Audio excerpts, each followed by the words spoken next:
ये कहानी एक गांव के सीधे सादे मगर संस्कारी परिवार की है, जहां एक बुजुर्ग सास ने अपनी दो बहुओं को अपने घर में आते देखा। एक पुरानी बहू जो वर्षों से घर की जिम्मेदारियां निभा रही थी और एक नई बहू जो हाल ही में ब्याह कर आई थी। समय के साथ दोनों बहुओं की सोच, व्यवहार और जीवनशैली में एक बहुत ही गहरा फर्क सामने आने लगा। लेकिन क्या ये फर्क अच्छा था या बुरा, यही इस कहानी का मूल संदेश है। गांव के हरिहरपुर में रामदीन काका का एक साधारण सा घर था। उनकी पत्नी चंपा देवी एक मेहनती गृहिणी थी। उनका बड़ा बेटा रघु जब ब्याह कर अपनी पत्नी सरिता को लाया तो पूरे गांव ने तारीफों के पुल बांध दिए।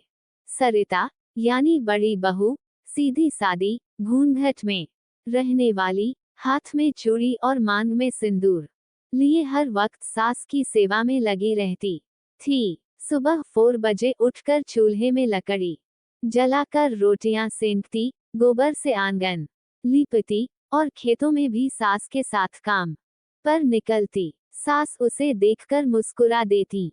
सरिता मेरी बेटी जैसी है, बोलने की जरूरत नहीं, सब खुद समझ जाती है। 5 साल बाद छोटे बेटे मोनू की शादी शहर की लड़की संध्या से हुई।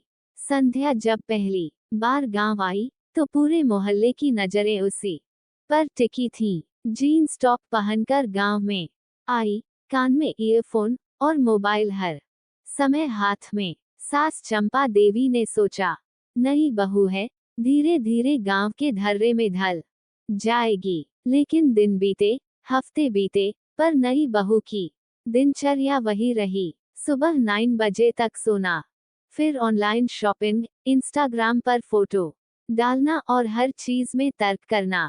जब सास ने कहा, बेटी जरा दाल बना देना, तो जवाब मिला, मम्मी जी मैं नॉन स्टिक यूज करती हूँ, चूल्हे की आग में हाथ जल जाता है। एक दिन दोपहर को अचानक 10 मेहमान आ पहुंचे। चंपा देवी घबरा गई, मगर बड़ी बहू सरिता तुरंत समझ गई। माँ जी मैं पूरी बेलती हूँ, आप सब्जी देख लीजिए। थोड़ी देर में रसोई से मसाले की खुशबू और हंसी की खनक आने लगी। उधर नई बहू अपने कमरे में बैठी ब्यूटी पार्लर से अपॉइंटमेंट ले रही थी। सास धीरे से बोली, नई बहू आज बहुत थकी होगी, चलो कोई बात नहीं। दिवाली आई, घर की सफाई शुरू हुई। बड़ी बहू ने पुराने झाड़ू से पूरा घर चमका दिया, गोबर से रंगोली बनाई, खुद दिए बनाकर सजा दिए। नई बहू सैंडलवुड डिफ्यूजर जलाकर बोली, घर की सफाई से एलर्जी होती है मम्मी जी, मैं तो मिनिमलिस्ट हूँ। सास चुपचाप उसे देखती रही। उनका दिल एक बार फिर अपनी पुरानी बहू की तरफ झुक गया। एक दिन चंपा देवी बहुत बीमार हो गईं। सरिता खेत में थी और फोन नहीं उठ रहा था। वही समय था जब संध्या ने दिखाया कि उसमें भी दिल है। उसने तुरंत डॉक्टर को बुलाया, चंपा देवी को नहलाया, दवाई दी और खाना बनाकर उनके हाथों में थाली रखी। चंपा देवी की आंखों से आंसू निकल आए। मुझे लगा था तू सिर्फ मोबाइल और मेकअप जानती है, पर तू तो दिल से भी सुंदर निकली। अब सास बहुओं में फर्क नहीं करती थी।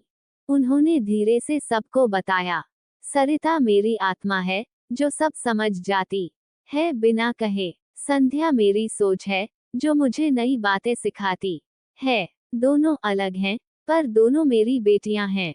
एक मेरी जड़ों से जुड़ी है और एक मेरे पंखों को हवा देती है। पीढ़ियों के अंतर को समझना ही समझदारी है। नई सोच और पुरानी परंपरा में टकराव नहीं, सामंजस्य होना चाहिए। हर बहू का तरीका अलग हो सकता है, पर दिल से किए काम को हमेशा अपनापन मिलता है।